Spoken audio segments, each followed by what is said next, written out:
Happy Monday evening, crew, and welcome to another edition of the Emotions Room. Sorry we were a little late, but life hits all of us. But we're here with you now. The subjects, the agenda. We're going to touch on the West Ham game. I know that seems like ages ago, but our last show was last Monday. We played on Tuesday. And although we've done our own reactions, I've done a reaction here on this channel, Dan's done a reaction on his channel, we haven't had a chance to speak to each other about it. How do we feel after that West Ham game? Has the bounce ended? Was it a bounce or is it a good result? Under Amarim, maybe that's a wicked result. So maybe my standards have changed under Carrick already. We're going to touch base on the sad weekend that just passed. It was a sad weekend for me, realizing that Manchester United were not playing, right? And I'm going to throw it up here, but I think we've been to 5 cup finals across 5 seasons. And it hit me before, but it's hit me now that this year we won't have that final game of the season that kind of perked us up despite having bad campaigns in the Premier League. We're not going to have that this year. Not playing football this weekend, not having my team to cheer on, that was sad. We're going to touch base on that. We're obviously going to touch base on Ratcliffe's comments. That guy, I don't think he thinks before he talks, really. Forget whether he was right or wrong. It's pretty obvious. But I don't think he thinks before he talks, But we're going to touch base on that. The next manager, I know that's the reoccurring theme, but we have to talk about it. We have to talk about it every time now, unfortunately. I feel bad for Carrick, and I do hope he does so well that we stop speaking about it, right? But it's a subject we have to touch base on. And of course, look at the upcoming fixtures. Everton next, and then the 4-5 fixtures after that. Could we win 5 in a row? Which brings me to the last topic I know I've been waffling on before I bring Dan in. Cunha speaks out against the United Strand and speaks how he feels about this haircut situation. But enough waffling from me. Dan, welcome to the Emotions Room, my co-host. How are you, mate? How are you feeling? Yeah, all good. Thanks for having me again. But yeah, it's all good. It's just a shame that, as you've just saying there, we're not in cups, so it just feels like there's long gaps between games now. So it's a little bit of a downer. And if you don't get a win, you sort of want in that next game quickly, aren't you, to sort of avenge that and sort of forget about that last game. So that's the only downer. But how are you feeling? I was pretty gutted, because I was on that high, right? I was on that high. And it's crazy because I think I said this in my match reaction. I was happy about getting a 4-4 draw with Bournemouth, happy about the way we played, happy that we scored some goals. Yeah. Just after 4 games of winning on the bounce, Carrick's just raised my standards to where they should be. Yeah. And I'm absolutely gutted with getting a 1-1 draw in a place that we notoriously struggle. And in a place where I predicted that we were going to get a draw anyway, right? But it's just like we're good enough now. It feels like, our standards have raised. We should have enough. We're going to touch base on this, but should Sesko be starting in games like that? I know I knocked Sesko. I wasn't impressed when he came on. But against a low block team, shouldn't Sesko be starting in a game like that? I don't know what you think, but I was gutted. When he scored that goal, I was like, wow. And then Ahmad had that chance, and there's something about Ahmad for me that just... listen, players need to have time to improve. You can't expect them to be the finished article. I can't be. But he's just not good enough for me, Ahmad. And listen, this may be another one where I knock a player and they strike. We're going to touch on Tonali later on in this show. I was knocking him, saying he's I'd rather Bruno Guimaraes. And Tonali goes and scores basically 2 for Newcastle in the game the other day. But I was underwhelmed with the Manchester United performance. It wasn't great. Dan... But yeah, 1-1. It's not a bad result when you look at it. But the performance wasn't great, was it, Dan? No, I think it's a tough one, isn't it? Because it's, again, you've probably touched on it in your separate show. I've touched it on mine, and obviously I've had time to sort of digest it now. I think at the time I was gutted, pissed off, you name it, because obviously Carrick's brought us on a high, and obviously it was nice to ride that high, and obviously I jumped on that high like anybody else. I made jokes about Carrick at the wheel and all that sort of stuff. We got to enjoy it, mate. Come on. Yeah, got to enjoy it. I think heart-wise and giddiness, I don't mind that. I'm not embarrassed by that. It's more about the head's always said we've got to wait till the end of the season, so we may come on to that. But in regards to what we were dealing with there and then, we're just taking each game as it came. We were winning games, and I've said before, we beat City, we beat Arsenal, and it was just beautiful to see that. I know we're capable of doing that even in our worst times, but I still felt that it was a convincing wins against City and Arsenal. Really nice to see nice goals and stuff like that. So I think when you're riding on that wave, yep. And I was quite confident that we would beat West Ham, and I appreciate where you were coming from because you're using your head and you're thinking we don't do well at that ground, especially recently. But I'm just thinking we can smash all these hoodoos and we can start to beat some of these teams that we struggled against. And when we beat Spurs, I know obviously they went down to 10 men and I get all that, but I was still convinced that we would have won that game during the game before Romero got sent off. So I think we were just due to sort of get past some of these teams that have been having our number recently. I didn't think there was much of an excuse not to beat West Ham personally. So for me, similar to what you're saying there, I think we just really struggled against the lower block still. But that's not Carrick's fault, though. That's not Carrick's fault for me. I think we've been struggling against lower back blocks for a bit. Maybe I'm trying to think if we did anything different with Amorim to a certain extent, but generally across the board, we've struggled against these teams, and we just need to find a way. And I think what you've just said there in regards to the question around Sesko, I think it's all right in hindsight, isn't it? I think at the time, I was quite, when the team sheet came out, I was quite, don't get me wrong, I looked at it and thought, maybe I would have started Sesko, but I wasn't disappointed with the team sheet because I just saw it as, well, this is the winning team from the last game. So Carrick's sort of going with what's working at the moment, which you'd expect from an interim coach and a coach that's not going to come in confident, I'm the boss, I will do as I please, is going to try and find something really quickly that works, and he has done. So the draw, I think to sum it up, disappointed to draw, but if you do what other people are doing, where they're sort of remixing it a little bit and saying, but don't be negative because we're still unbeaten. And we got 13 points out of 15, and that's brilliant. Yeah, I mean, I would have bit my own hand off. Forget your hands. I would have bit my own hand off. Yeah. 13 points from 15 for sure. Yeah. I just hindsight's a wonderful thing, right? And I just think, like, you know, we're not coaches, we're not professionals. You know, we like to think that we know football, right? But we don't get paid to manage teams and to analyze football. We don't. So the guys that are in this position, I mean, you got to look at the bigger picture sometimes. West Ham's coach, he's a Portuguese coach. They are naturally pragmatic coaches. That's just what they are, right? And call it what you want. Bring me any Portuguese coach in history, even the coach that got us a European Cup for the first major trophy, Fernando Santos, he done that being pragmatic, Jose Mourinho, pragmatic. It was obvious that Nuno Espirito Santo was going to, number one, respect us and seen what we've done in the last 4 games and just say, guys, they've got to come and beat us here. You know, I know we need the points, but they've got to come and beat us here. They've got to show us what they can do. They've got to show us that they're the real deal. And I just think Carrick, Steve Holland, they got to look at that and think, you know what? Teams like Fulham, like Man City, like Arsenal, like Spurs, they've all gone for us, more or less. Yeah. Rightfully so, Arsenal and Man City should go for us, right? But Carrick's got to look at it and think, West Ham, Portuguese manager, they're going to park the bus a little bit here. This is going to be a low block FC. I've got to throw Sesko on here. I've maybe even got to throw Xerxes on here for some flick-on headers, for just lumping it into the box and trying to get a go-ahead. And then we can revert to type when West Ham are chasing the game and, you know, do the Mbumo thing as a false nine. And I know I'm talking in hindsight, but I just think when you look at it, it's self-explanatory.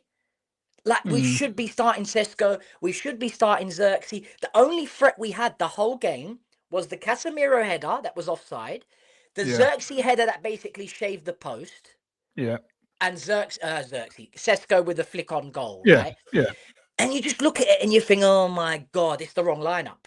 It was the wrong lineup. That was our only real way of scoring in that game or winning that game, was to, like you're saying there again, I'm going to be, you know, humble and say it's hindsight that's making me feel this way, because again, I didn't have a major issue with the starting lineup. But like you're saying there, I think because we haven't created a pattern of play to break down low blocks like a City might do. So obviously a City in their heyday anyway would drag teams from left to right, right to left and move them around. Yeah, And yeah, because their players are so clever, they pick up yeah. space in little pockets and stuff like that. You remember like your David Silvers, them type of nifty little players would just get in pockets, wouldn't they, and create something and be dangerous. We haven't really got that. So you've mentioned Ahmad there, and obviously I rate Ahmad, but at the same time, I know that he's got limitations as well. So a lot of our players play better on the break, as we know. So if we haven't got the space, we've struggled when we've had most of possession. So if you look at games where we've had most possession, generally speaking, we've struggled a bit in those games. So it's finding. So until we find a way to break down those mid to low blocks, we've got to use our strengths. And our strengths are if we can't hit the team on the break, and also we kept trying to go through middle at times as well. Yeah. Sam had closed off those passing lanes, had closed off that space through the middle. So you've got to go down the sides. Ahmad is good on the ball, so he's got to beat his man. Yeah. But on top of that, if you can get a little bit of space, a yard of space, if you've got a Sesko in the box, you cross it in. Or a Xerxes, right? Either one, I said. I mean, I don't rate Xerxes, but I see what you're saying. As in, for that type of game, I hear you. I hear your point on Xerxes, yeah? But for that type of game, look, Casemiro is always a threat in the box. We scored a goal from that. And we scored from that, yeah. Yeah. But Xerxes how many opportunities did we create like that? That's the problem. Yeah, I know what you're saying. But Xerxes flicked one on. Should have hit the target. He's just shaved the post. Should have done. Yeah. But again, these are the moments in the game that we had an impact, right? And you just look at it and you think, you're hired to be the manager. You're being looked at on should we give you the job? These are decisions that I have to look at. I'm using hindsight because I'm just a regular fan talking on YouTube with you, right? But these are paid professionals. And look, Cunha's been fantastic coming on as a sub, right? Yeah. Bring him on as a sub. Try the height thing with Xerxes and Sesko. I mean, Marv said here we would score more if we crossed. Blimey, I lose my arse sometimes and do a Jonathan Ross. It kills me. I don't know what it is. We would score more if we crossed more, except our fullbacks are really crap at crossing, sure, especially. Yeah.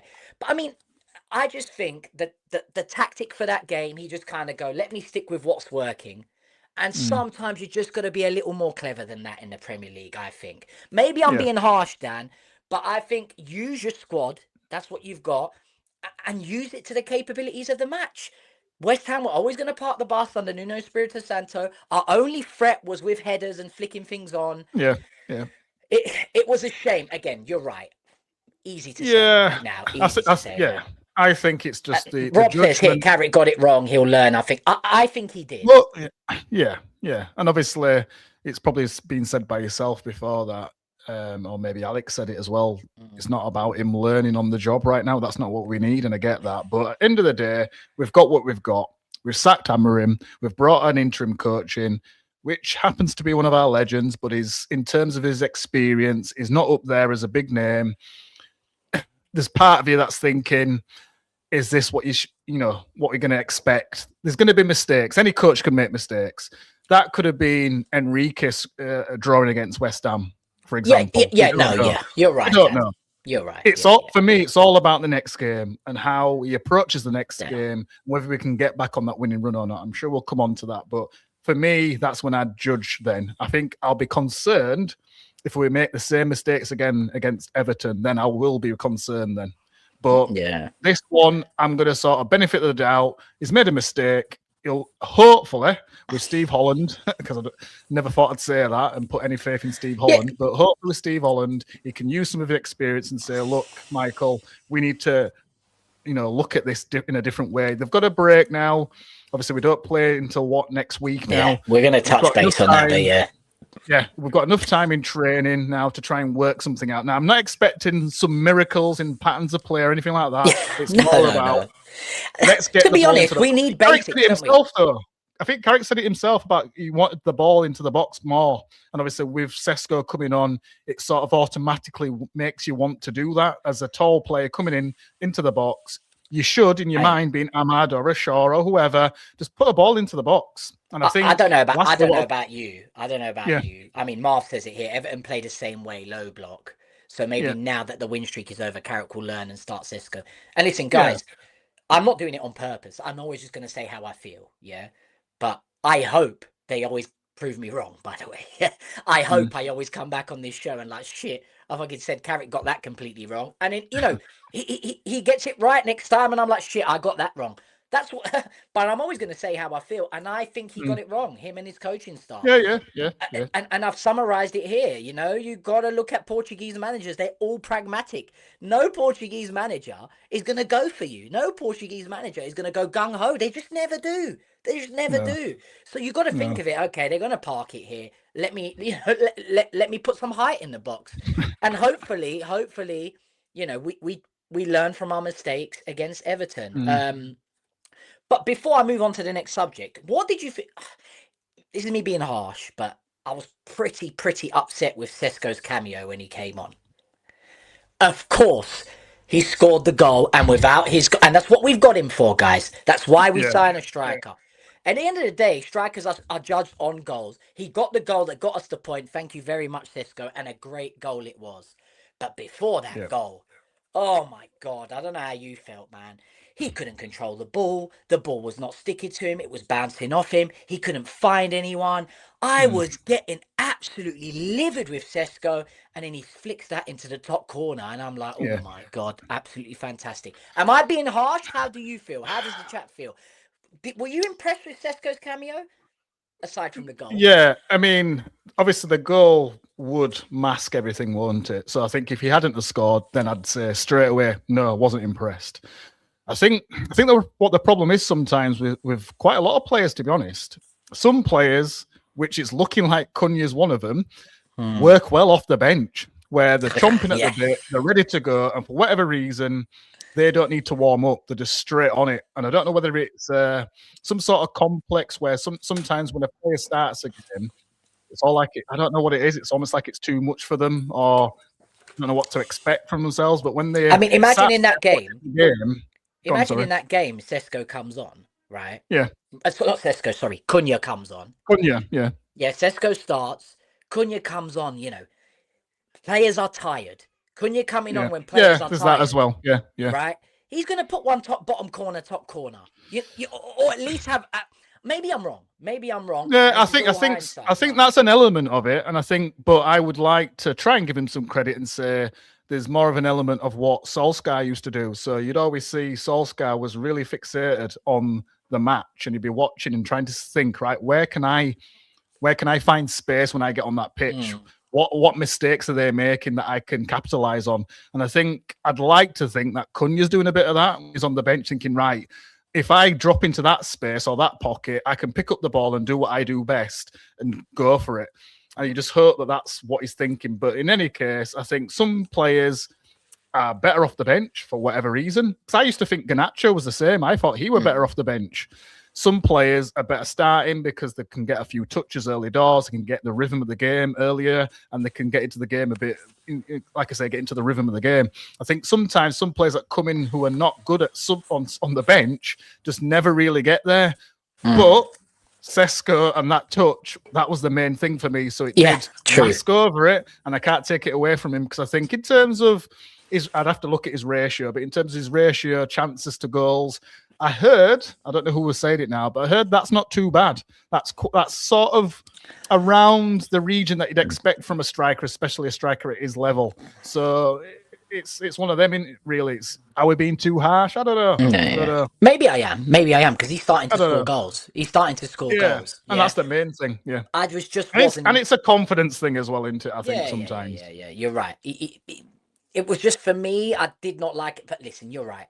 He's doing what he's. It's just that some players are rhythm players, and I think, and also a confidence thing. So in Sesko's mind, don't get me wrong, I'm sure Carrick's put his arm around him and said, "Look, I've got faith in you, but I'm going with a team that's been winning, and you'll come on and you'll make a difference and you'll contribute." But maybe Sesko just wants to start and be loved a bit more and shown more confidence. And if he starts, I don't know, maybe I'm just, surmising this, but I just think sometimes some players are like that a little bit. And like I said, they do struggle if they're coming off the bench, some players. But he scored. And that's what I'm gonna end on. He scored at the end of the day. Yeah. So To be honest, and I think see. that's enough. I think that's enough to shut me up. Like he scored, and he shut me up when he scored, and I thanked him for it. But I was pretty gutted with his. And I know I'm contradicting myself because now I'm saying he should have started. You know what I mean? Well, yeah, this is it. But I'm actually If it's backing crap, don't start him. Yeah, but I'm actually backing your point. I think he's a better player if he starts because he's got more time to settle into the game. I don't think he's that type of impact. I mean, it sounds terrible. He made an impact, right? He scored the goal. But you know what I mean? He looked rusty when he come on. Yeah, Whereas Cunha, when he comes on, he like hits the ground running. Anyway, Zirks is the same for me. Lastly, Zirks is the same for me. He's a rhythm player again. He's a rhythm player, yeah. But anyway. Yeah. But I mean, onto the next subject, and Cunha's spoken, right? But before I go on to Cunha's spoken, these West Ham players, they all got haircuts, right? I don't know if you guys saw this. The West Ham squad have all got haircuts to poke fun at the United strand after ending Man United's winning run. I don't want to spend too much time on this because we spent time on this last time, right? Yeah. But it goes to show how big of a deal it is. You know what I mean? Yeah. That even the West Ham players are mocking us and the club with this haircut thing. And Cunha's finally come out, and well, not Cunha, a player from Manchester United has finally come out and basically spoken about how they feel in regards to this. And he basically says, let me see where this starts. Yeah, here we go. People are more worried about getting 5 wins because of the haircut than about the 15 points. So I'm more for the 15 points. I don't care about his haircut at all, he told Romario TV. We talk about it sometimes, but it's not very motivating for us. We don't see it as cool. No one wants those 5 wins more than we do, or more wins, whatever. But I think having this pressure from his haircut hides a bit of the beauty that could be in the season, you know? So he's basically saying that he's fed up with it. Yeah. Right? And this also proves that it was on their minds. Exactly. This is why I've brought it up here, guys. This also proves that it was on their minds during the game, which for me shows that having an extra thing on your mind, shit, if we don't win, that geezer's going to, you know, that shouldn't even be a thing. And I know maybe this United Strand guy didn't try do this for this reason, but it is starting to become a situation now. Yeah. Right? Yeah. I mean, how do you feel? Do you feel this being on their minds had an impact on the game? Had an impact on the result? Yeah, I mean, I've looked at both sides. I've seen 1 or 2 creators, other content creators that are backing him, and I think they're backing him because he's been on their show, so they don't want to of go against it. Of course, makes sense. You know, it makes sense. But again, I don't want to go in on the lad because I think he would not have foreseen how big this was going to become, mind the pun, his hair and everything, but how big this was going to become. However, in regards to the players and everything, I think the fact that Cunha seems to know so much about it says to me that him and these other teammates are discussing this. Now, he's close to Mbeumo, he's close to Bruno. They all know about it. Our captain knows about this. Our captain's obviously talking about this. And I don't know which way it's going in the dressing room, whether they're completely dismissing it or whether it's actually sat on their minds. Because, again, we talked earlier about it being, or in a different show, about it being brought up in a press conference, about journalists talking about it. Now Cunha's talking about it. So it's there as a permanent fixture, this. So until this guy gets a haircut, it's going to be there. It's a situation. It's a problem. It is a problem. Rob's saying is here, I don't know how accurate this is, but I've heard this as well. United Strand thing is ridiculous. Yeah, he's only given 6K to charity. I think the geezer's got like 1.2 million flipping Instagram followers. Yeah, I don't know whether it's giving or raised. And I think if it either way, I think that's pitiful to only get 6,000 when you've got that many followers, like you're saying. I mean, I'm going to read this out here from SJG. This is the reason I'm holding of making a judgment over the last game, because I think this, in capitals, is the reason we played as we did. So I'll have my opinion after the next game. I mean, guys, whoever's watching, I didn't want to make another segment about this, but it's becoming a situation. It really is. And I honestly think that was an added element to this fucking game. But the Right? problem is, it's 5 more games now at least that we've got to put with this shit, and this is Yeah, the can't problem have for me. distractions with the club. And this, Yeah, I know this it's a sounds it's silly, but it's huge. It is absolutely it huge. just And makes us a laughing stock. This, I think, because nobody else has got this attached to their club. Nobody else has got anything like this attached to their club. And I appreciate that we're a big club, and you're bound to get stuff around us, and there's always controversy, and we'll come on to other controversy a bit later on. yeah, But yeah, this doesn't help us, and no, I'm really sorry, Frank. And I sort of see why you were doing it. And also, you saw an opportunity which nobody, again, I don't want to come across salty. I don't want to come across like I'm jealous or anything like that. Because no, no, no, obviously, no. I would love a percentage of his Yeah, followers and we stuff. said that. We said that, right? But at the same time, I'd hate to be in that position as a true Manchester United fan where I feel I'm having any sort of impact on that club. Yeah, Because, I mean, I don't mind sitting at Old Trafford and singing certain songs and being a bit of an impact because yeah, I'm reacting to how the team's playing. But if it's my hair that's causing an impact, yeah. I'm really sorry, but I wouldn't want to be in that situation personally. Yeah, it's As a very true weird, isn't it? Manchester United fan, I wouldn't want to be linked in that fashion. And I think it's on him for going for 5 wins in a row. I'm sorry, because if it were 3 wins in a row, he'd be gone now. Yeah, So exactly. I mean, that's my Marv says problem with here, it. I think he, the United fan, has gone to Old Trafford and gotten abused by other fans. Well, you may have missed Mm, our last show, Marv, or maybe it was when you had left. Yeah, we spoke about that. Some guy, and he was bold, actually, which made it even funnier. Just grabbed the jealous. United strand by the hair and went absolutely crazy on him, like he was trying to batter him. And obviously, people saw. And at the time, I was like, flipping hell, that's a bit much. But you Mm, now look back and you understand why he was feeling that way. The geezer, like Alex says, paying probably 1,000 quid, 800 quid a year for a season ticket, right? yeah, And this yeah, fella who lives in Spain, which I didn't know, you guys are the ones that told me that, yeah. has come to Old Trafford and he's like celebrating. He's not celebrating, but he's making money off the fact we can't win 5 in a row. Anyway, I mean, listen, it's I only reason I brought it up. I'm salty. I don't give shit. He is making a mockery of the club. Yeah, see, look, I hear it. I hear it. The only reason I brought it up, guys, is because I just wanted to ask the question to Dan and to the chat. Do you think it had an impact on the team? Do you think it had an impact on the result? If the And for player and the me, coach is talking about it, it has. It's got for me, this proves it. yeah, This yes, proves it.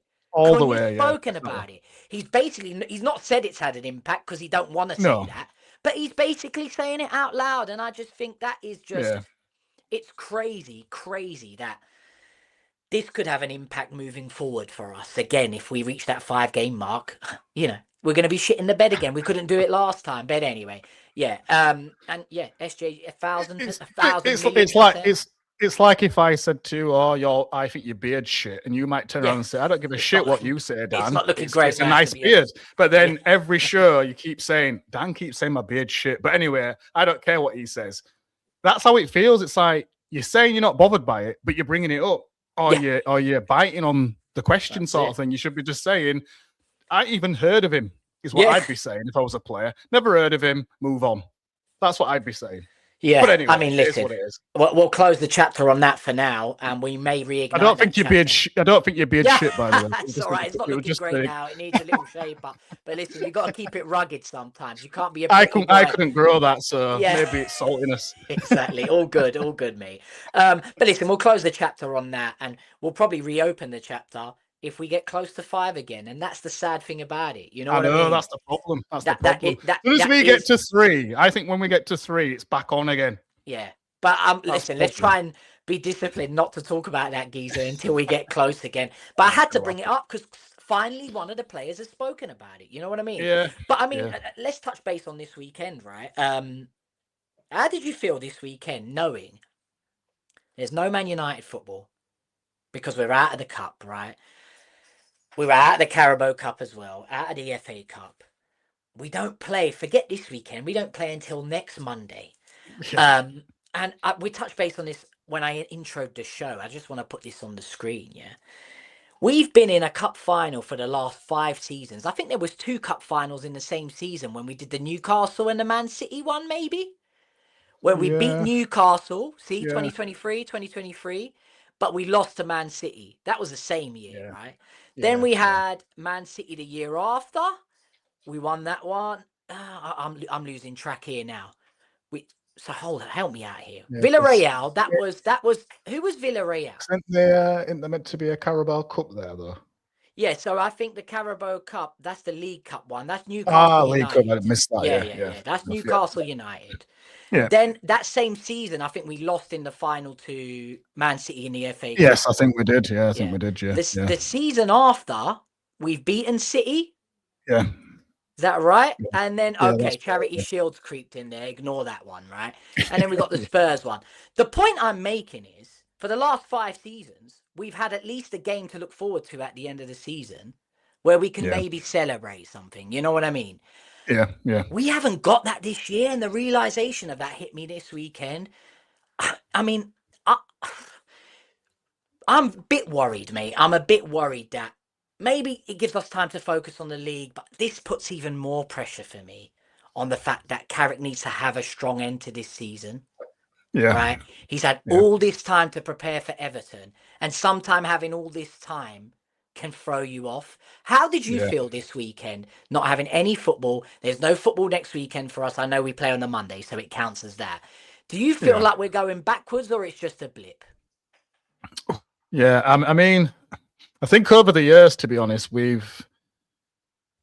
looking at the finals there, we've pretty much been doing all right in terms of staying in the cup long enough, getting some form of Europe as well. So Europa League, that sort of thing. So I'm not too concerned right now, but I think it kind of hit home, like it hit home for yourself, that how bad this season is or has been, and obviously last season, the end of last season. Yeah. So I think to watch other teams playing in the cups and having a chance to win the cup. I know there's Carabao Cup that won't be too far off the final and stuff like that now. I just think that was us only a season ago or a couple of seasons ago. So just sad really that we're sat around almost like twiddling our thumbs when every other team are in the cup in a sense. This is true, by the way. We ain't done really well in finals lately, have we? Yeah, we had that Man City performance not last season, the season before, right? And then we had that Newcastle performance, right? The Villarreal performance was shocking. That's when it went to penalties, right? And it went all the way till the goalkeepers, and De Gea missed the fucking penalty. Yeah, right? yeah. And yeah, the Europa League final obviously was shocking, and obviously we lost to Man City in that other final, right? Yeah. But, Raja's correct. We haven't done too well in finals as of late, but it's because we've not been great. But we've done well enough to get there. We've done well enough. We've had moments, Anthony. I think, like you say, we're never gonna be sat here happy that we've got to a final and not won, and not going to start saying, yeah, we've done well enough to get there and all this sort of stuff and be happy with that. It's more about the fact that we're just completely not in anything. So like getting knocked out by Grimsby, I mean, I still that was the sackable offence there. Hammering for that. No, I can't forgive. And the players too. The players were shit. They were absolutely shocking in that game. You shouldn't need hammering to win that game, innit? No, you don't. You should. Hammering could have been elsewhere, and he could have turned up with that hobbling goalkeeper coach. We could have still won under him. For me, it's only Grimsby. But and then the FA Cup. Okay, we lost to Brighton, who were a decent team, but again, I still feel if Carrick was in charge at that point, I think we'd still be in the FA Cup right now. So it's just sad that we're going to be playing the least games in a long time. Is it just about 40 games? We knew that, and we spoke about that a few shows ago, but it really hit home for me this weekend. Sitting here and you're looking around thinking, the wife's like, Man United not playing this weekend. And I get the same question. I'm thinking, I had to tell her it's an embarrassment, babes. Like this is why we're not playing. And she just scratched her head and thought, wow, it's the biggest team in it's sad. It's sad. And a team of our magnitude should be in the cup. We've had some great moments over the last few years. Granted, listen, I would give up an FA Cup, a Carabao Cup, and all that to get back to winning Premier Leagues and Champions Leagues. But what's it all about here? I don't want to be on a high horse. Like winning any cup, winning any trophy is great any season.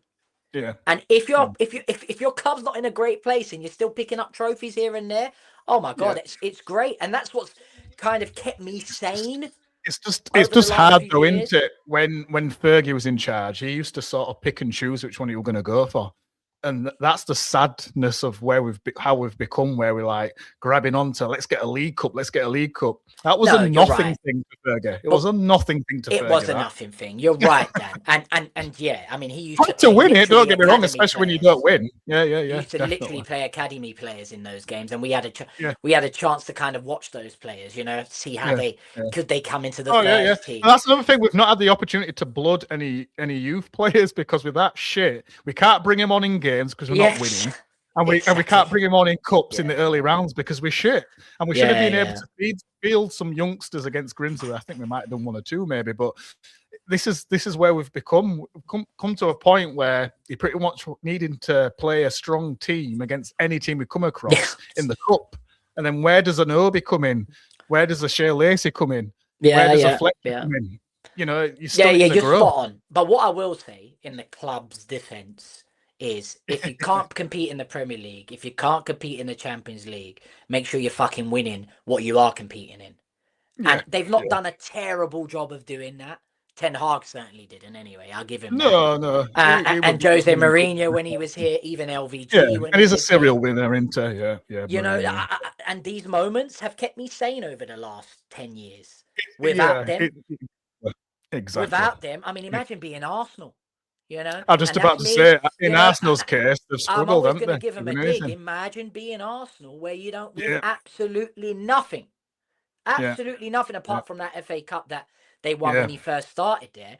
But in our worst period, we've won more than them. Granted, yeah. if they This go is and if they yeah. go and do it this year, fair play to them. I'm not Mm, gonna like it, and we might touch base on the title race at the end of the show. But anyway, the point is, I do want to thank the managers and the club that have been there, that have given us these little cups that have kept us going. And it's just sad yeah, that this year we've got absolutely nothing. You know what I mean? yeah, yeah, But yeah. moving on, and we gotta touch base on it, haven't we? This fella here. Um, Look, before I read out what he said, and everyone kind of knows what he said and what he's waffled about.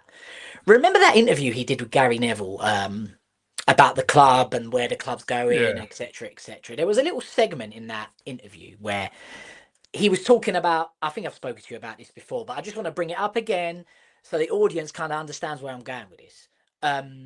They were speaking about that Man United give money to old players that maybe need a yeah, little bit of help, whether they've got illnesses or they've lost their partner or whatever. You know what I mean? yeah, yeah, And he stopped that. He stopped that money going to those old players that used to play for the club. And Gary Neville said to him, I mean, surely a little gala charity dinner with Bruno Fernandes and Harry Maguire, yeah, and you sell tickets to cover that so that you yeah, can keep paying those players and keep helping them out would have sufficed. And yeah, he yeah. responded with, oh, well, if someone had suggested that, yeah, that's a great suggestion. And you just scratch your head. Forget the fact that no one suggested it, and forget the fact that he didn't think of it. For Mm, him to say out loud and admit in that interview that he hadn't thought of it and no one has suggested it shows exactly that this geezer doesn't think before he speaks. You know what I yeah, mean? yeah, yeah, And yeah, everyone knows what he came out and said. The UK has been colonized by immigrants. Really, hasn't it? I mean, the population of the UK was 58 million 2020. Now it's 70 million. That's 12 million people. He got his figures wrong. yeah, And yeah, I mean, people have come back, not backing him, but basically saying if you look at Europe in general, I'm not going to make this a politics channel, but so you guys understand what he was trying to say here. If you look at Europe in general and their increase in population compared to the UK yeah, are well ahead in regards to the rest of Europe. So that's what he's trying to say, that the UK's population has increased in comparison to everyone else, right? Manchester United has since come out and said Manchester United prides itself on being an inclusive and welcoming club. Our diverse group of players, staff, and global community of supporters reflect the history and heritage of the Manchester, a city that anyone can call home. Manchester United reflects the unity and resilience of all the communities we are so privileged to represent. We will continue to represent our people, our city, and our fans with purpose and pride. Dan, not to get too far into this, right? Because yeah. listen, it's obvious the guy's a stupid idiot for saying this. Yeah. Yeah. Is it? Do you think an apology suffices and he got it wrong and he meant it in the wrong way, or are you in the camp? I don't want to put you on the spot here. Feel free to be like you're not sure, whatever. Are you in the camp of this geezer needs to step down and jog on? Yeah, I think ultimately I wouldn't mind if he stepped down and moved on, because I'm struggling to see what. There's probably elements that he's done well, but I'm struggling to see what he's done well. For me as a fan, I want to see him do well on the pitch and make those necessary changes. So I know it's slightly separate to this, but it's the same. In regards to what he said, I think you could probably say he's just a daft old man, but at the same time, he's a clever man. That's a billionaire. That you can't be stupid. Absolutely spot on. Before you continue, I was speaking to one of my clients about this. And he was like, see what Ratcliffe said? And I said, do you know what? Do you know what surprises me the most? These guys that are billionaires, millionaires, you'd think they have half a brain. Even if you have these thoughts, even if you are I'm not going to call the man a racist, but that's how it comes across a little bit, right? Let's be honest here, right? That's how it comes across. At that level, you should know how to articulate yourself so your true feelings don't come across. I'm just being honest here, guys, Being like, and a billionaire should know, all right, those are my real thoughts, but I can't articulate that. But how can you be a billionaire and articulate and put this across out there? It's just ridiculous. Sorry to interrupt that. But no, and that's why you can't forgive anybody for saying what he's saying, but you can't sort of let him off and give him a bly on this one, because I think if it was Glazers, all the kids are stupid. They're all thick. They're all crap at business. You can say they're clever in certain things and able to retain money from Manchester United, but generally speaking, it was their dad that had the brains and the businessman. The rest of them are failed business people. They're stupid. So if they said it, not giving him an excuse, but you can understand it. This is Sir Jim. He's a sir as well. So you don't just get a sir for no reason. There's a lot of stuff you have to do to get knighted. Whatever. So, and then also his contribution to business, and that's what is in regards to this sir.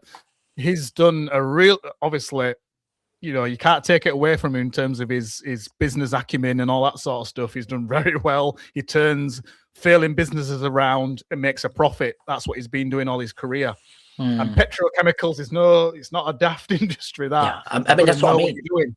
So there's no excuse for it. I just think he's got very little common sense, but at the same time, there's an element of, I mean, again, I'm not giving him an excuse because of age and stuff, but I think people of a certain sort of age, maybe, or the era that he's grown up in, you kind of say what you think in a sense sometimes. And I think he should have somebody that writes his thoughts for him before he goes out into an interview, because either that or just stop talking, stop having these interviews, or if you're going to go into an interview, just keep it strictly about what it's about, because the problem is he does a lot of business interviews, but they always migrate to, tell us a little bit about Manchester United and blah, blah, blah, which he's going to get. He's going to get it's normal. Yeah, you can't It's normal. Yeah, he's going to get that. You can't avoid it. It's the biggest club in the world.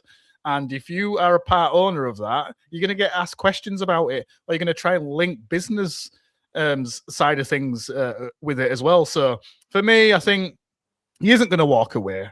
He's not going to step down.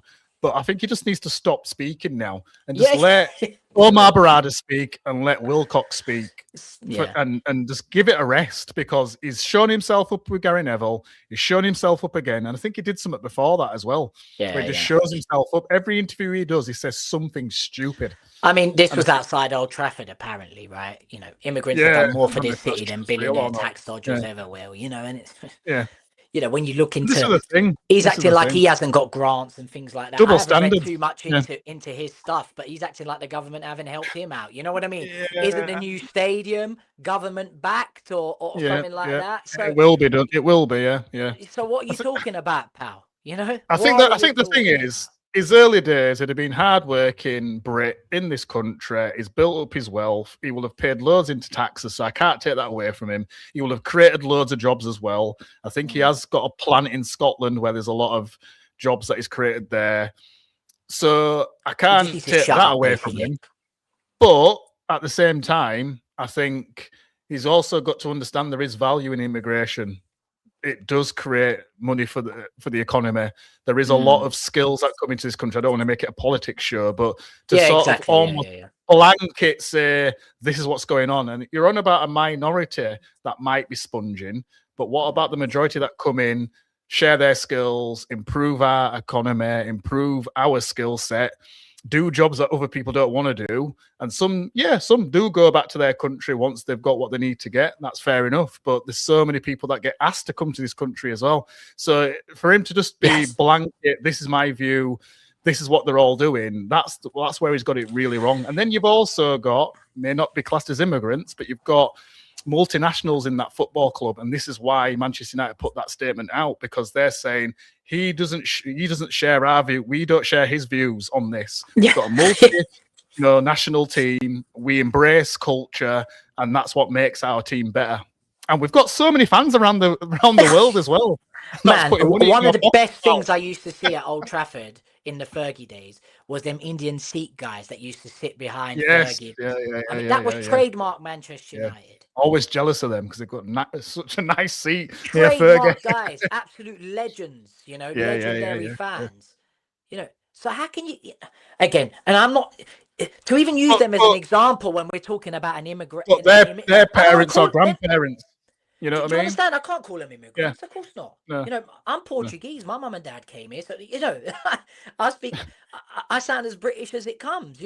Anyway, ridiculous when the captain of your football club is not British. I mean, the list goes on, right? The list goes on. Of course, yeah. But I brought it up because it had to be brought up because it's happened this week, and I was just wondering if you thought he was going to step down, and by the sounds of it, you don't think he will. It will just fizzle out into the background. But I mean, the notes will be taken by the fans, won't they? This note will be taken big time by the fans, and he can't hide from it. Right, we'll move on from that depressing idiot. Let me add this quickly. Quick segment on this. This has come out. I don't know if this has got any legs to it, mate. The question is, would you take him back? Yeah. I've always been in the camp of, don't get me wrong, I've said in the past where there's times, especially when we were really poor, there were times where it's like, we could do with McTominay's goals right now because we were just that shit. But for me, overall, nothing against him personally. I liked him what I like though, and it's just a shame because there's a couple of other players that have been similar. He speaks so well about the game. He speaks so well about Manchester United. He's got red in his veins in terms of Manchester United. It's seeping out of him. And like I say, he talks a really good game. And I loved watching him sort of score against City in the past and stuff like that. However, I did feel it was the right move to move him on because I don't think he's at the right standard for Manchester United. And especially now, if we're trying to raise the heights again, we need to be getting better players than this. Now, argument is, would he be a good additive to the bench, to the squad? It's an argument. I think that's a yes.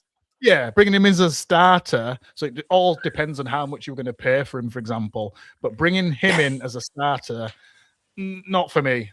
And again, it's about how much it's going to cost and all that sort of stuff. There's so many, for me, better players out there that I'd want to bring in over McTominay. So if you've got Tonali or you've got McTominay as an option, right? And I know money plays a part, and we don't know the figures, right?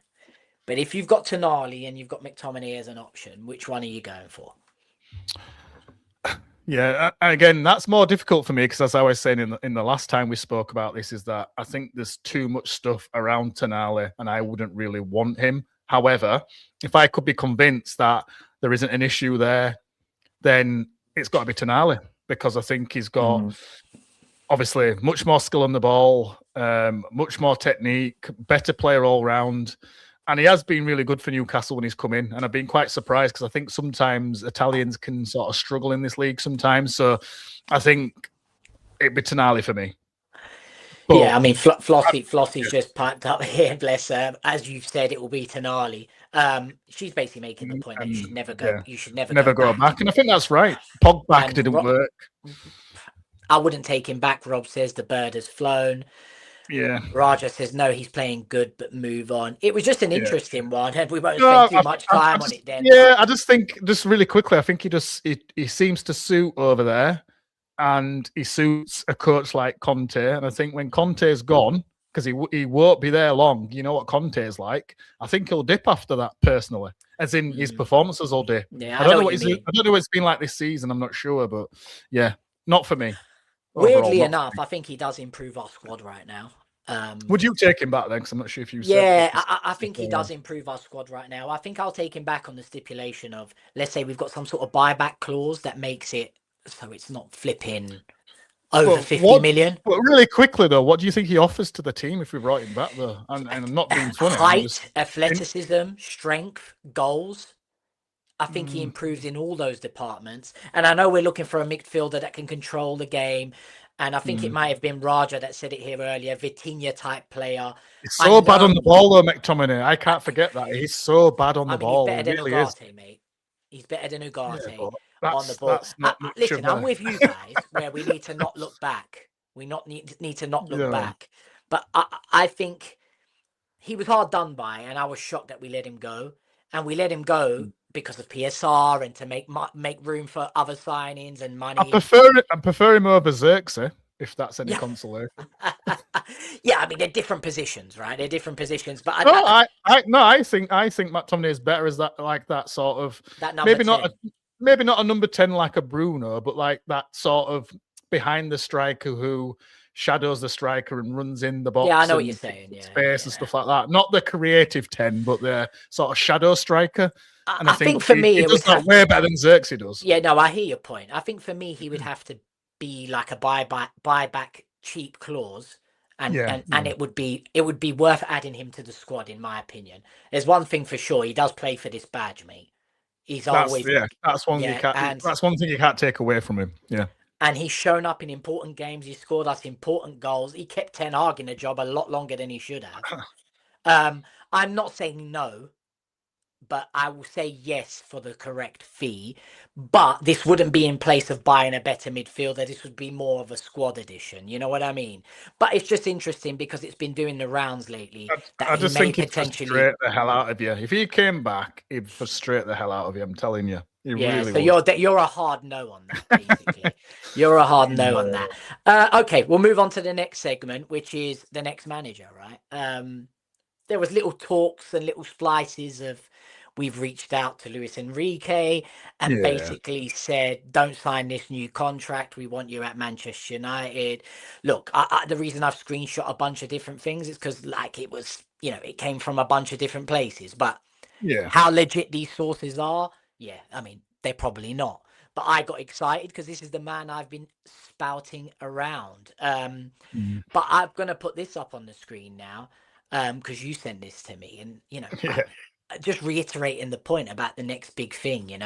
Finding that next Pep Guardiola, finding that yeah, next Jurgen yeah, Klopp. yeah, You've got Amorim there, you've got Thomas Frank, you've got Xavi Alonso, you've got Enzo Maresca, and now you've got De Zerbi. All the yeah, next big things, all the kind of. I mean, yeah, we were linked with Frank before we went with Amorim, right? yeah, Xavi Alonso, I mean, when Amorim got sacked, people were talking. Xavi Alonso got sacked around the same time. He done great with yeah, yeah, Leverkusen. He got the Real Madrid job. We were should we go for Xavi Alonso? You're desperate at certain stages. yeah, Even me, I've mentioned Enzo Maresca because I was so desperate not to mm, get the Fletcher situation happening, or even the yeah, Carrick situation. The yeah, Zerbi's been mentioned with Manchester United a whole bunch of times. I mean, you can add Glasner to this list. He's not been sacked. He's just refused to sign a new contract. yeah. But I don't want any of these guys. And this shows, you No, sending me this shows you need to be very careful who you go yeah, for next. And the yeah, yeah, standout man for me, I haven't got a picture of him, but I've got his record. But before I put his record on the screen, you've mentioned, and I've read it, Ancelotti looks like he's going to sign. I'll pop us back on the screen like this. yeah, Ancelotti looks like he's going to sign an extension to his Brazil contract. mm, Tuchel looks like he's going to sign an extension to his England contract. yeah, Whatever happens at the World Cup. So that's them mm, two guys out. Yeah. The only guy left is Luis Enrique. Hold on. Let me remove that. Remove Luis Enrique, who I popped on the screen earlier. I can add it now. as an option, but how realistic that is, I don't know. So the only man left for me is Diego Simeone. That's the only man left, really, of any ilk, of any stature that can take over. However, and I saw this on the Football Terrace earlier, so shout out to the Football Terrace and Terry, and I screenshotted it. Diego Simeone in the last 11 years hasn't won the league or the cup in 2015 or the Champions League. 2016 the same, 2017 the same, 2018 the same, 2019 the same, 2020 the same. I thought he won the league before. Was it 2021 when he pipped the league to Real Madrid? It must have been. That's why the tick's It must there. have been, yeah. I thought it was before that. I ain't gonna lie. I thought it was before that. But it was obviously I did as well. recent. I thought it was longer than that. Yeah, He won the I league. did. There is a few Champions League finals in there, from what I remember, but he stopped short against Real Madrid. But I mean, for you, before I let you come in, because I'm going to be brief, believe it or not, the context of the fact that was Atletico Madrid and you had to break the Barcelona Real Madrid curse, that one green tick in 2021 would be enough for me to give the guy a shot. If Carrick, would it? It would be enough for me to give the guy a shot if Carrick gets fifth. Right? I'm going to throw it over to you. Yeah. Looking at what I've just showed you here that we got from the Football Terrace and everything I've just listed out, spoken to you about, you sent me that picture of those managers, Luis Enrique potentially not being realistic. Is it looking more and more likely that, however, wherever we finish the league, even if we finish outside the Champions League places, Michael Carrick's going to get an extension as Manchester United manager? Yeah, I think.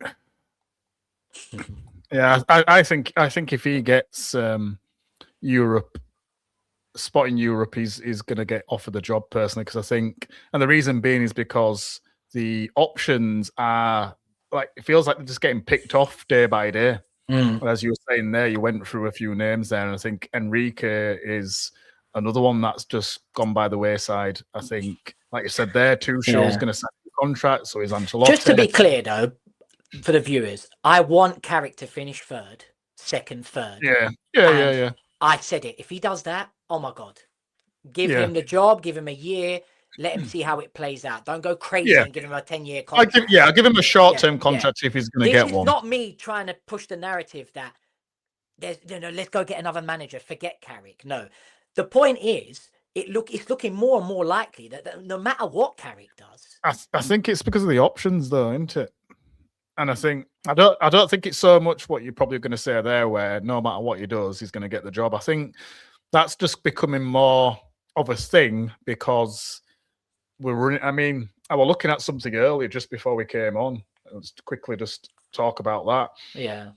Sometimes it's good to look at I looked at 2 betting apps just to see the odds-on favourites for who could be the next Manchester United manager. And sometimes stuff like this does sort of tie in, because they do have, I'm not saying they're in the know betting companies, but they've got a good idea. They're good with odds. They put everything together to get to the odds. So I just think when you've got Michael Carrick on both the betting sides that I looked at, is odds-on favourite at the minute to get the job. Then you're looking at De Zerbi, across the piece, you're looking at either De Zerbi or maybe Glasner.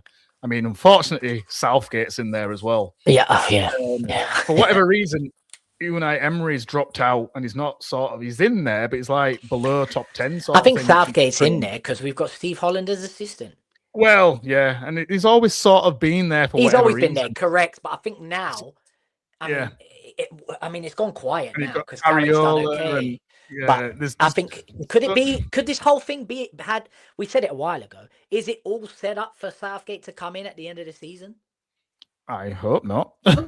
I think I'm just gonna hope that it's just a coincidence that they've gone with a experienced coach that was available and it happened to be Steve Holland, and there isn't a progression plan to Southgate. Now, obviously, if it was to be believed, it was more Dan Ashworth that was going down the Southgate route, I hope. that they'll stay clear away from any decisions that Dan Ashworth was looking to make. Although he was right about Amorim because he didn't want Amorim. But anyway, that's another story. So going back to like Simeone, for example, because I know obviously yeah. I mean, I'll pop that back up. I mean, does I think does before that put you off? before seeing that, I wasn't really having him, and that's made it even worse for me. Yeah, So, I thought it would. I think problem is that again, I think it might have been Alex that said that I'm probably doing him a disservice in terms of I just saw him as quite pragmatic, Simeone, and maybe it's to do with the players he's got. I don't know, but again, yes, it's very difficult to take the grips of Real Madrid and Barcelona off that cup and the stranglehold that they've had on the league. But for me, for a while, Real Madrid, okay, they've been good in the Champions League and they've just tailed off now in the last couple of seasons or so. But I don't think they've been that great in the league recently. And I think even with Barcelona, since Messi's left, I don't think they've been that fantastic. So to not be challenging them again, I'd have to look at how they've been finishing in the league, how close they are to I mean, I don't think he gets the same support financially. Possibly he not. has to be very smart in the market. But he has had some big players over the time. Like you think about Felix and you think about we're talking Isn't Julian Alvarez there now? Alvarez as well. He's had over the time. I mean, he's had forget his name, French player who seems to go there and come back, Griezmann. Yeah. So there's been players there, and there's been players of flair there. They've had Koke, they've had so many really good players in that team. So I don't get me wrong, they've not had the same level of players or the same amount of level of players as Real Madrid and Barcelona. I get that. But I just think, should you be closer? Should you be pushing more than just that one league? Because there's been times, just very similar to like now with Arsenal, if you've got a team that's in form, you could easily take that league off Arsenal. If you It's one of those. What's their excuse for me? I just don't think he's done well enough for me to say, let's go for him. Yeah, I hear you. Just to respond to Raja here. Yeah. Xavi Hernandez. For me, he's in this bench. He's on this bench with these fellas. I want him to get an opportunity. Over Fabregas has been mentioned as well as another one. No, not for me. Like he's on this bench, and we just can't afford to go this route again, Raja. And that's why I'm not spoken about Xavi Hernandez. We just can't afford to go that route again. I think Simeone is not a hipster. This puts you off Simeone, does it? Yeah. Yeah, I think one thing I need to give some credit to Simeone. I think he's a seasoned manager. He's a manager that knows what he wants, is in control. He's got that stature. He's got that commanding sort of aura he seems to have. But the problem's still going to be remaining is that I don't know the thing is I have to look at his career, but I don't know what his coaching career was like before where he's at now, because he seems to have been there a hell of a long time as well. Not really done anything, if that makes sense. Well, I mean, that list shocked me when I saw that on the foot. I've got a long time he's been there. When I saw that on the football terrace, listen, that green tick means a lot. It's not like a green tick in the cups. You know what I mean? Like, I think they're just happy with winning the league's a big deal. Winning the league is a big deal. It is, right? And it did well to win it that season, if I can remember rightly. There's a season where I thought they'd done it more than once, to be fair, but obviously I thought they did as well, to be fair, but obviously not. But I mean, when you look at it all around, I mean that shocked me. That shocked me. And you don't realise sometimes, but that green tick, like I said, it's just like, when did Messi leave Barcelona? When did Messi leave Barcelona? Because I feel like they won it when Messi was still at Barcelona. Yeah, I think he was still there. And I think that's why I was impressed. Because I think that same year Barcelona they went to the Champions League final. They went to the Champions League final that same year and lost to Real Madrid, I believe it was. Maybe I'm wrong, but I think it was that year. And I even think Ronaldo was playing for Real Madrid back then. I might be wrong. But I mean, possibly. The point is, that doesn't look like good reading, does it? No, and are we getting the best Simeone right now? I do feel, to just end that segment, he needs a change of scenery, and I feel like a change of scenery from him would give him the lift that he needs to maybe deliver us something special. Why hasn't he gone, like, for example, think about like the coach that's at Real Madrid now, coaches that we've had at Barcelona. Why haven't them two teams gone for him in the past? Yeah, That's because my he's question. probably said so much. He's probably said so much bad about Barcelona and Real Madrid that it's almost got to the point that he could never manage those clubs. But I take your Why is point. Bayern not gone for him? Why Yeah, is I take your City not point. gone for him? There's so many, even PSG. There's so many Yeah. big clubs out there that don't. It doesn't feel like they've gone for him.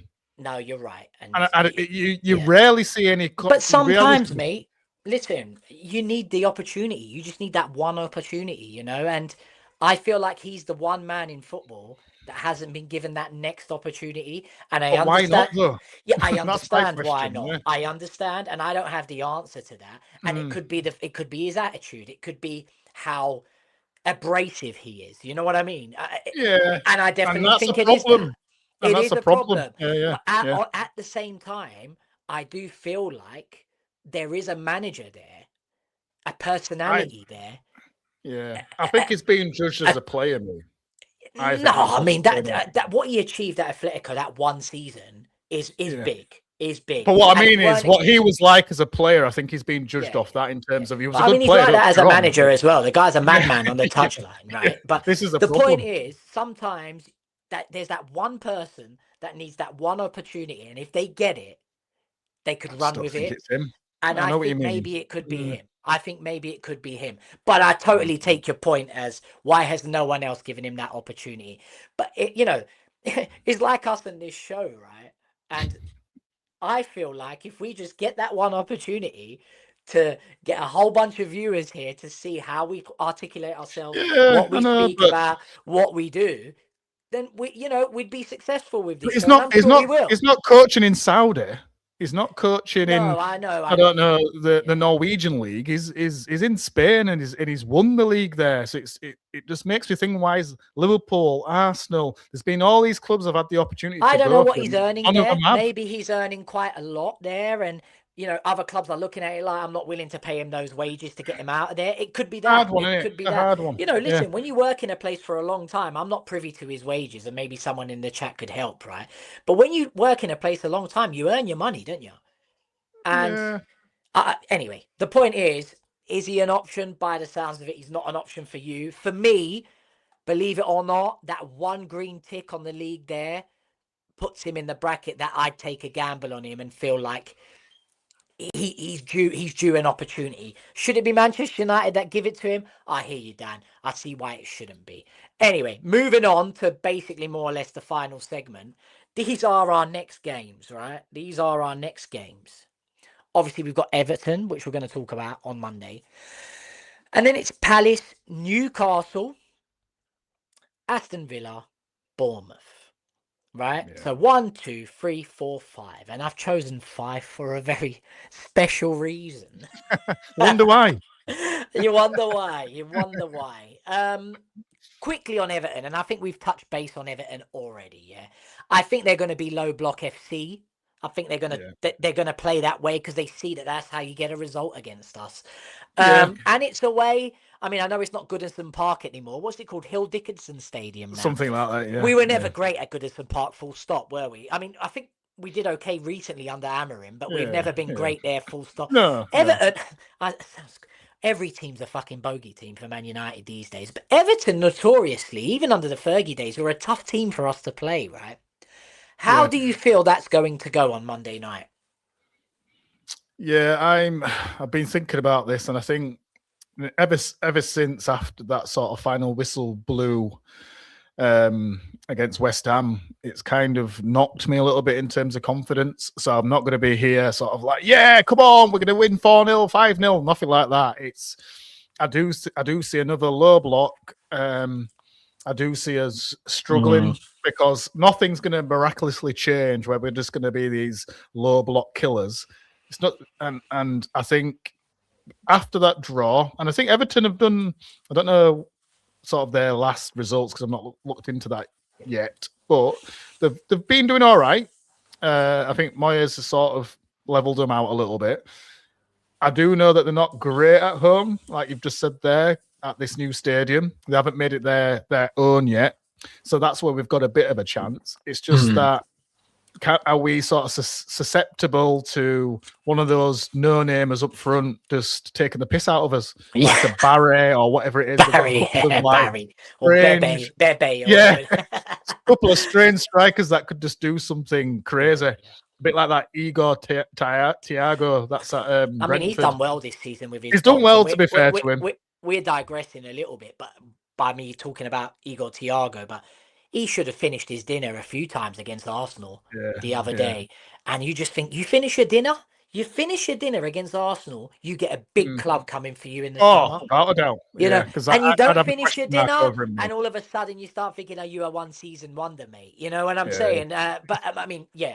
he's, Back he's to been Everton. he's been lifting up his skirt though for Manchester United. He's saying that he's a Manchester United fan and all this sort of stuff. And I'm like, Yeah, but like I said, interesting. But finish anyway, your dinner against yeah, Arsenal, and I'll be flipping, especially against Arsenal. I'll be one of the first to say, "Go sign him up," because he's yeah, scored some goals this season. He's done yeah. really, really I just well. think But I I just just feel like looked it's at that one and thought, season wonder, mate, but yeah, yeah, exactly. but I looked at that, and but that's the first thought in my mind. Are you a one-season wonder here, mate? You yeah, should have punished Arsenal a few times here, and he didn't hit the definitely. target. You know what I mean? He didn't finish his Mm, dinner. But back to yeah. Everton, do you think? Yeah, I just think these, like I say, these two strikers could probably do what he's done against us, and they've got it in them just to turn up against Manchester United. Some of these strikers that do nothing for weeks, and then all of a sudden they just turn up. I right now I'm feeling like it's going to be a draw this game, and I just think we're just going to struggle to break them down. But it's also going to be about whether and you said it earlier. Do we start with Sesko and do something a bit different? And I think he needs to change it in this one, and he needs to really be on the front foot, just peppering their goal, just pepper their area, peppering the goal, and I think we'd be all right. But I just don't. I think we gave too much respect to West Ham. I'm not sure we'll do the same against Everton, so that might put us in a little bit of in a better stead to get something out of this game. But right now, because of my confidence has been hit against West Ham, I'm sort of feeling it's going to be more of a draw, really. Yeah, I mean, I called West Ham a draw, didn't I? And secretly, I was hoping I was just being negative, Dave. I think if we draw, we're in trouble again in regards to the Champions League. Could be a I don't slippery think slope. I don't think we can afford to draw. No, I don't think we can. No, I think he needs to start Sesko here, despite me saying I weren't impressed with him. I think he needs. I mean, Rob said it here. We've been hopeless against low blocks for years. I think he needs to realise David Moyes is in charge. We need to cross that ball into the box. We need Casemiro in there. We need Sesko in there. We need to get a goal early. And then let Everton chase the game. And then let's be Manchester United after that. You know what I mean? Beat Michael Carrick's Manchester United. Yeah. I think we win this game because we have to. I think we win this game 2-1. I think we go down a goal to nil, believe it or not, and we come back 2-1. I think he learns from his mistakes and we come back 2-1. Yeah. I know that's a big one coming from me, and you're going for the draw. We've switched roles there. I think we have to win this game. I get what you're saying. We have to win. Yeah. And we can't wait for them to score for me though, because if they don't score until late on in the second half, do we have enough time? Because you noticed against West Ham, we just turned it on all of us. I'm not saying we were brilliant, but we turned on the intensity as we've gone a goal down. We can't afford to keep doing that. We need to get it up for these smaller teams, and that's where we're struggling a little bit, to be fair. I'm going to fast forward through the other games because I've asked the chat and Rob's kindly done it to predict like how many points we'll get from the next 5 games, right? To analyze every single game, we'll be here till God knows whatever time, right? Yeah. But Rob's basically said 10 points from the next 5 games. So Everton, you've got that as 1 point, right? We'll go with how you feel. Yeah. Raja's just predicted the Everton game will be a 1-0 to us, then the score, and then classic Bruno Pen wins the game. I mean, listen, I hope we've not had a pen for a while, it feels. No, we haven't. We haven't, to be fair. We're due one. We are due one. So maybe you've called it there, Raja. But listen, you've got a point against Everton, so I'll just make a note here so I'll keep track of it for you. Yeah. Crystal Palace at home. I'm feeling a win there. You're feeling a win? They've been knocked out of the cup. They haven't been brilliant since Glasner's come out and said he's leaving. I'm going to go with a win there. Newcastle on a Wednesday night. at Yeah, 8:15.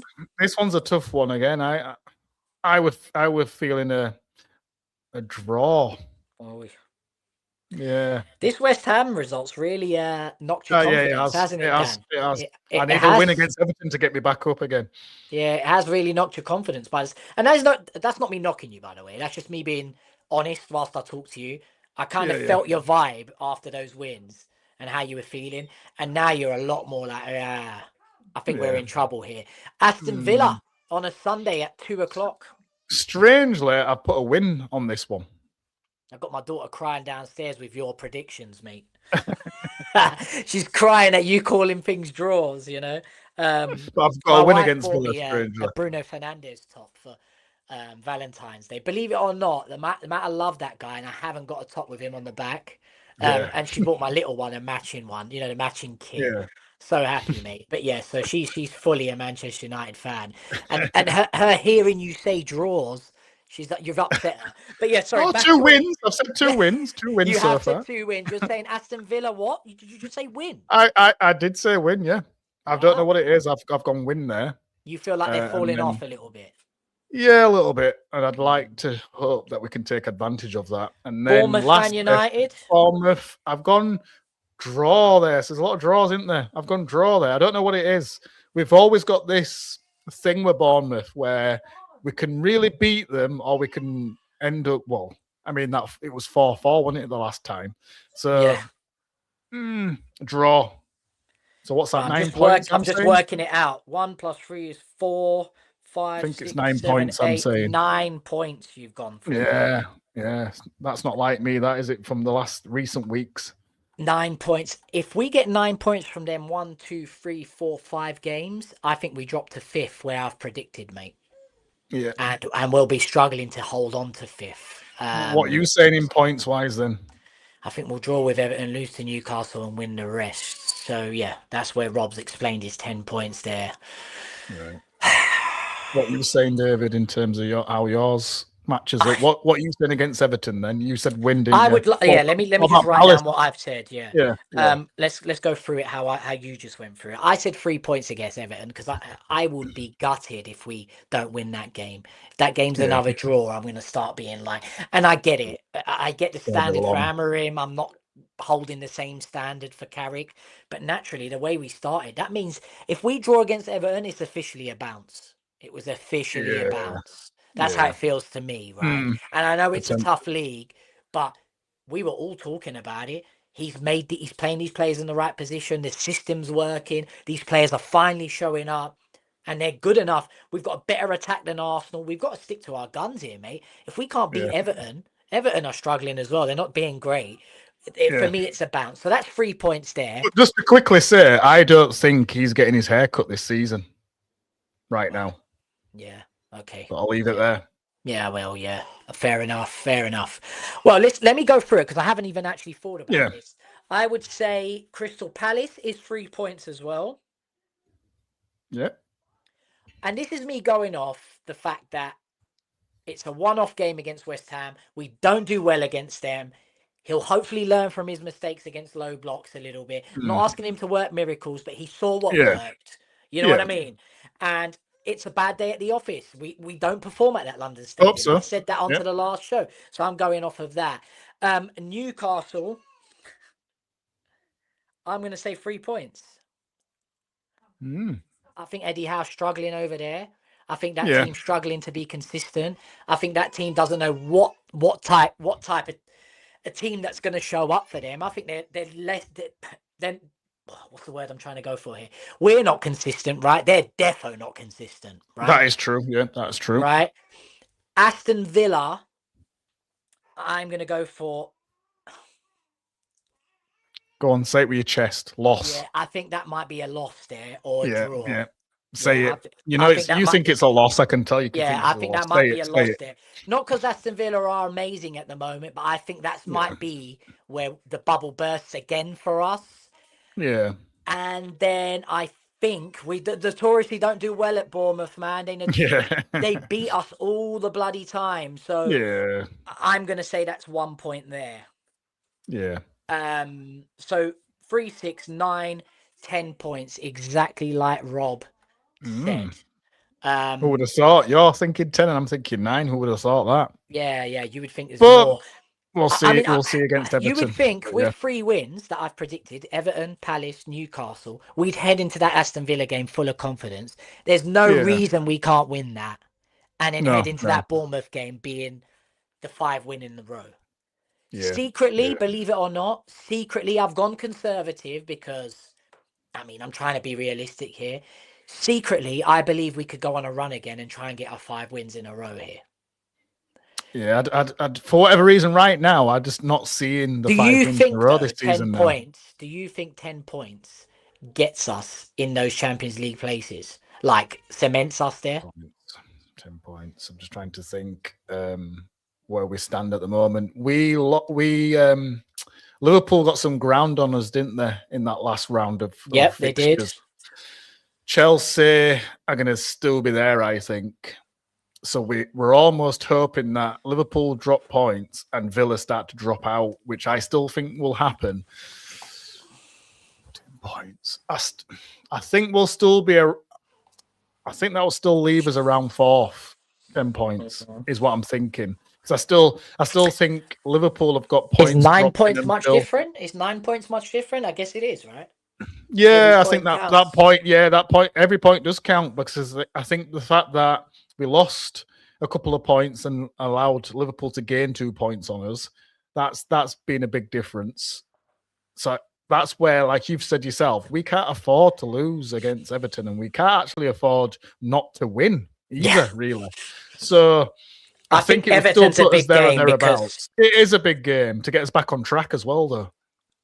For me, if we don't get a win there at Everton, the players will start questioning it again. The players will start losing that confidence again. Yeah. But if we get what I predicted, which is a win against Everton, a win against Palace, a win against Newcastle, the players will feel like shit. We've not lost. We've not lost in. That would be. I mean, I can only go as far back as the five streak that we almost just had. That's 5 games we haven't lost. That would be 6, 7. That would be 8 games without a loss. The players will be full of confidence. I think if we were to do that, if we were to beat Everton, beat Palace, and beat Newcastle, so you've got that 3 in a row, I'd then believe we'd get all 5. Oof. You'd be confident at that point. At that point, I'd be confident that we'd get all 5. I just don't see us doing that though. The funny thing is, if I do these fixtures in reverse, and I know that don't make no sense, but honestly, if I do these fixtures in reverse, let's say we had Bournemouth away next, I think we'd do well to get a draw. Yeah. And then if we followed that up with Villa at home, I think we'd do well to get a draw. It's definitely a momentum thing. Do you get my point? Like, so those last 2 games on that list, if we had them next, I don't think we do very well. No, I don't think either. After the West Ham performance. Yeah. But look, we've got Everton next. We are. I mean, Palace would have been better next. Yeah. But yeah. Everton next is quite a nice game to have next. And if we can get through that, if we get 15 points from this, which is what we're flirting with now, that's what we're flirting with. Without a doubt, then, for me. That may be even top 2, top 3, if I'm honest. Yeah. We're definitely getting Europe if we get 15 We're definitely getting Europe. It's as simple as that. Liverpool aren't getting 5 wins in a row for me. I could be wrong, but I can't see it. I agree. Villa aren't either. And who else is there? I mean, we don't have to worry too much about one of Chelsea or Villa in a sense, because we just really need to make sure we get one of those spots. But Chelsea, I don't see them doing 5 wins in a row. I think they'll do right. They'll do quite okay in that next 5 games. I don't know what their fixtures are, by the way. Villa? Have they got Villa? No, I'm saying Villa. Do you think they get 5 in a row? Yeah. No, I don't think Villa will, and I don't think Chelsea will, and I don't think Liverpool will either. It's just I don't know how well they'll do, but I just don't see them doing 5 in a row. Whereas I think if we did 3 in a row, I think we get the 5. But I just don't think we're going to get the 3 in a row personally. But yeah, I mean, I'm being optimistic. The turning point's going to be Everton, definitely. I mean, Raja says here 12 points from these next 5 games. So I've just asked him in the chat, who do we lose to? Who do we lose to? You know, because I mean, maybe Villa. I don't know. I think if Yeah, he's just said probably Villa. Problem is, you could lose to any of them teams. That's the problem. Yeah, that's it. That is it. You don't You know really what could. we're gonna get. You really could. You Yeah. don't know what we're gonna get. You're spot on there, mate. You don't know Yeah. what we're gonna get. You just But I don't mean, know. listen, if we I honestly believe we could win the next 3 games if we go off of the performances that we had prior to the West Ham game.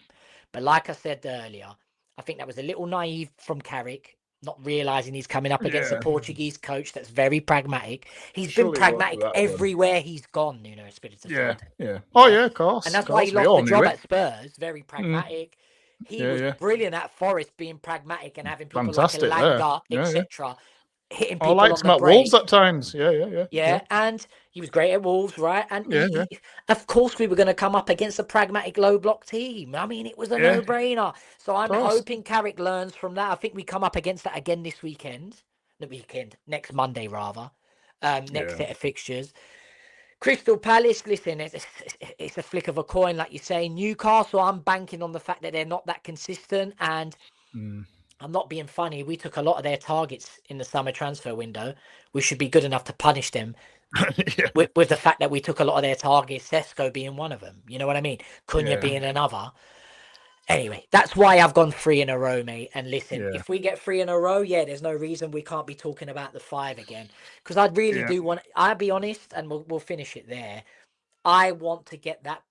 What's the saying? That monkey off our back Yeah, yeah, yeah, yeah, yeah. of Yeah. this 5 in a row shit. You know what I mean? Yeah. Because Yeah. we touched on it earlier in the show. Cunha's talking about it. He's saying he's not really a fan of it, and it annoys him a little bit.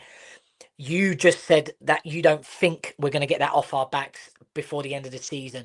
If there's No. anything I want to achieve from this season, and I know it sounds stupid, it's getting that out of the way so we Yeah. can kick on next season I'd love without this nothing more. stupid Yeah. nonsense, you know? Yeah, yeah. But look, hopefully we can do it. Hopefully the next set of fixtures are 5 wins in a row.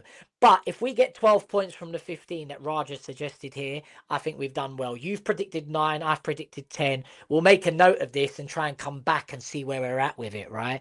But quick score prediction to finish against Everton. You said a draw, didn't you? So little score prediction there. Score-wise, I'm going at the minute. I'm feeling it's going to be probably 1-1. Fine. I'm going 2-1 to Manchester United. We come from behind. And yeah, I think it was Raja earlier. He's not far wrong. I think we may win on a penalty. We may win on a penalty. And a headed goal from some sort, right? Let's see. I really hope we win, guys. To finish Really it. quickly, is Go on. Arsenal going to win the league? Yeah, I mean, I wanted to do this. Don't need to talk about it. Just really quick answer. Are they winning the league, or is City going to pip them to it? Yeah, I don't think they win it. No? I think it's starting to happen. But the only thing that's got me hesitant, mate, is I don't think City are showing that they're good enough to be consistent. You know what I mean? No. I'm with you on that. Yeah. But I don't think Arsenal are going to win it. I think City are going to pip them, and I think it's going to be on goal difference. I think it's going to be something crazy like that. Yeah. I think City are going to win on goal difference because it's just so. It's going to be so tight. And right now, I think it will Arsenal be are tight. pipping them on goal difference. Yeah, I think City so, might win another league on fucking goal difference, and we all remember as Manchester United fans exactly. how they done us right with that Aguero goal. Nightmare. I've said it a while. I think City win this league on goal difference. And listen, I feel like every time it gets close, Arsenal stretch it again. It's not, you know, that's why I'm so going Arsenal, just Arsenal Arsenal, just. just. But I think City's gonna, like you've just said there, really quickly. I just don't see the consistency in City. To if they can get a run of games, they'll win it. I think all they need to do is get a run of games. It'll put so much pressure on them, and they'll just falter. But they're going to get it because City don't put a consistent run together, and that's the only reason why. Yeah. I mean, listen, if there's a team that can put a consistent run together with their manager and the money they've spent in the January transfer window, I think it's that team. Without a doubt. Because Villa can't do it. I'm going to still stick to my guns that I think City are going to win the league and Arsenal. But I'm starting to accept that Arsenal potentially are going to win something this year. I think they're too good not to. You know what I mean? I mean, really quickly, people think that sort of Carabao Cup might have an impact, don't Yeah, they? I think it will. I I think know if we've City talked beat about them, it, but it's yeah, becoming a talking point now. Yeah. I think if City beat them in that Carabao Cup, mate, Yeah, that could be different. That could be a game changer. it's a big thing. Mm. But I mean, I think the minute Psychological. this gap, this is why I was a bit pissed off with Igor Thiago not scoring one of those fucking Mm. chances. The minute the Yeah. gap turns to 3 points, it's in Sticky. City's hands. It's in City's Mm. hands after that. They Yeah. beat Arsenal, and then it's goal difference. You see what I'm saying? All So they need. Yeah. Yeah. yeah, and then again, for all the people Be a thinking, "Oh my struggle. God, why do you want Man City to win the league ahead of Arsenal?" Mate, I'll be honest, I don't know one Man City fan. I don't know one. I don't. Yeah, The because only you're basing it off the fans, are in a sense, but also Yeah, you've got Dan, that I've been brought London up in connection, haven't London, you? and Yeah, mate, you've got there's that the London question: thing, haven't you? Yeah, why do yeah, you support Man United? If you this is what I was taught by my dad, mate, just like yeah. religion, right? No, And I get it. I get I'm it. never going to change it. And I love Manchester United. I can't not, right? But at the same time, I don't know one Man City fan, not one. Mm. Right. And listen, there's always going to be that blanket of Man City, the 115 charges and blah, blah, blah, Mm. blah, blah, blah. Yeah, get all So that. I've got Yeah, that get in my all that. back pocket to Yeah, say yeah, you'll never yeah, be what Man yeah. United are, right? History wise. And I also got in my back pocket and potentially thinking that Pep Guardiola's time will be up and Man City won't Mm. be what they have been. No, they won't when Arsenal, he on the goes. other hand, I've Mm. grown up with Arsenal fans. I work near the Emirates twice a week. I just cannot stand them, right? And that's my explanation there. Like it or lump it, I do not want Arsenal to win the league. But yes, listen, it's been emotional once again in the emotion room. An hour and a half seems to fly by when I chat to you, Dan. Listen, Yeah. hopefully we're in a better mood next time we speak, which will be, hang on, next Monday's the game. Are we So going before the game? What are you doing? What are you thinking? yeah, this is what I was just saying now. I mean, do we do a show before the game or we do it? Yeah, you see what I mean? I mean, Listen, you can do it. We could do a shorter one just before the game. yeah, You know? maybe that's the plan. Listen, we'll Yeah. discuss Yeah. and Yeah. figure it out. See what happens. If we can do something after the game, it might be too late, but let's Yeah. see. Or we don't want to lose our Monday consistency at the Yeah. same Yeah. time. But Yeah. yes, Yeah. but we'll talk about it and we'll keep you guys updated. But always expect us here on a Monday at around 6:30ish. If that changes, of course, check in and we'll always schedule it early in the day so you'll know when it is. But Dan, thanks for Yeah. coming again, mate.